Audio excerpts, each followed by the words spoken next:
Hello guys! Hello! This is for sign Leo Aries Sagittarius. Welcome dito sa aking channel. This is the weekend reading. So, Saturday, Sunday siya. So, titingnan natin. For sign. Okay, first card mo dito is Two of Wands, Knight of Rods, Two of Swords. Ang daming complications. Magician, Six of Swords. Oh, wow, Wheel of Fortune. Earth signs siya. No. Water sign, sorry. Wheel of Fortune. And then this is one is fire sign. Okay. Sorry. So, sinasabi ng bara sa'yo dyan, pasensya na nadala ko ng message ng other sign. Okay, so, yung message ng Two of Wands saka Two of Swords dito ay tungkol ito doon sa like for example isang hindi mo inaasahan. Okay, so may mga fire sign tayong nanonood sa ngayon, possible may hindi ka inaasahan na kwento, hindi mo inaasahan yung information na darating sa'yo sa weekend na to. So, sinasabi ng baraha, iwasan mong maging excited, confident, be humble, be honest sa weekend na to. Okay?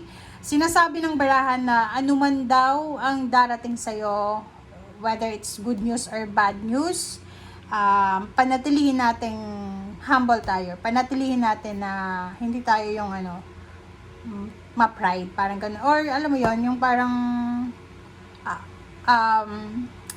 pakaramdam na mas mataas tayo kaysa iba. So, dito sinasabi na if you are blessed, okay, if you are blessed, kasi yung magician, everything happens for a reason, pero everything or lahat ng mga gusto mo ay makukuha mo. So, sabi ng baraha dyan, magdahan-dahan tayo. So, kung ano man yan na offer, it's either love offer, job offer, na hindi mo inaasahan, kumbaga, sorpresa siya, kailangan mo pa rin pag-isipan. Huwag kang magmamadali or huwag kang magpadalos-dalos sa kung ano man yan na ino-offer sa'yo. Another offer for sign Leo Aries Sagittarius is travel. Pwedeng may magpapahiram sa'yo ng sasakyan, libreng pamasahe, ganito kasi mahal yung gasolina. Posibleng may mag-aaya sa'yo na magtrabaho sa ibang bansa, lumipat ng bahay, ganito. Which is, sinasabi ng barahan na kung ano man tong offer talaga na to na darating sa'yo, especially movement, makakatulong yun sa'yo para mabago yung takbo ng buhay financial mo. Like, eto, out of the blue, may kakilala ka, tapos hindi niya naman ginagamit yung sasakyan niya. Tapos ikaw nagko-commute ka, 'di ba? So, siguro i-offer sa iyo yung sasakyan na 'yon or libreng pamasahe, ganyan, gasolina. Okay, so nakikita ko sa iyo dito na you're super confident. Kaya medyo bawasan natin yung pagiging confident natin sa weekend na to kasi possible ka na magkamali sa mga desisyon mo. And ang pinakamaganda dito is there's an opportunity to travel, to relocate, to change your mind or mindset. May level up, pwedeng may promotion, may konting dagdag ng sweldo, medyo gagaan yung trabaho, parang ganun. So maraming mga possibilities na posibleng darating sa'yo.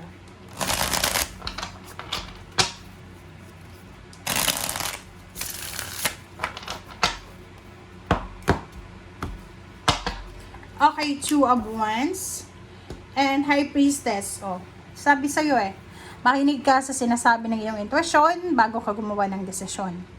Huwag magpadalos-dalos, huwag maging mabilis.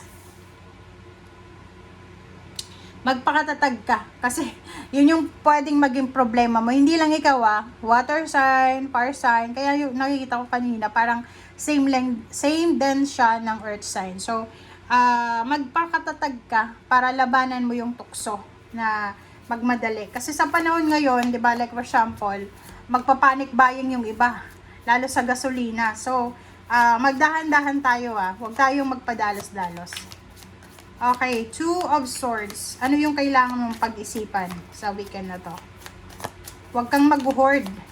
Okay, ng gasolina, ng pagkain. Siguro yung pwede mong i-safety, yung may mga maintenance sa inyo. Parang ganun. Pero yung pagkain, ganyan, useless yan, guys. Okay? Alright, so, King of Cups. Oh, dahan-dahan daw, kalma. Huwag magpapanik sa weekend na to. Nasaan ka man? Kasi kung makikita mo dito, parang nasa, nasa UAE. Nasaan ka ba? Kasi, kalma lang, okay? Alam nyo, yung defense mechanism natin as a human being, talagang magpapanik ka. Lalo yung mga fake news, ganyan-ganyan. So, you need to be careful, ha. Huwag masyadong maniniwala kasi baka magka-nervyos ka na hindi naman dapat magka-nervyos. Okay? Sabi ng bara sa'yo, ihanda mo yung sarili mo for sign Leo R Sagittarius kasi ang dami-daming good news ang paparating sa'yo. There's so much things to be thankful. Lahat ang ganda. So, mga communication yan na unexpected na makakatulong sa'yo. Okay. Six of Swords. Okay, Six of Swords. So, dito naman, naka-reverse siya. Titingnan natin. Tapos, tumama siya dito sa Knight of Swords. Meron pa siyang pahabol. Okay. So, yun. Page of Pentacles na reverse. So, yun. If you are expecting for a lump sum of money, huwag kang masyadong mag-antay. Huwag masyadong mabalisa. The Empress. If you're waiting for pregnancy, or waiting for a new job, new career, sabi ng baraha, mag-iingat ka. Dahan-dahan lang. Okay, if you're waiting for, like yung iba, pauwi ng Pilipinas, na-cancel yung flight nyo, baka gusto nyong, di ba, nagplano kayong mag-travel, it's because of graduation, recognition, wedding, birthdays, Holy Week, pwedeng makancel yon. So, hindi kayo sigurado kung matutuloy ba yung occasion nyo or yung travel nyo. Sinasabi ng bara sa'yo na if you are traveling, take care of yourself this weekend. So, like for example, ingatan mo yung mga documents mo. May pera ka bang dala? Ingat ka. Sa love life naman, fire sign, if ever na you're married, you are having a business, a collaboration, partnership, sinasabi ng barahan na there's a collaboration na meron ka, maybe in terms of love and financial, na posibleng maging successful siya, na pwedeng maging rason para mabago yung takbo ng buhay mo. Iwasan mo yung pagpapanik. Yun yung sabi ng baraha. Huwag kang masyadong mairita, mabilis magalit. Basta chill lang, kalma, prayer. Yun yung pinaka-importante. Okay? Thank you guys. Bye!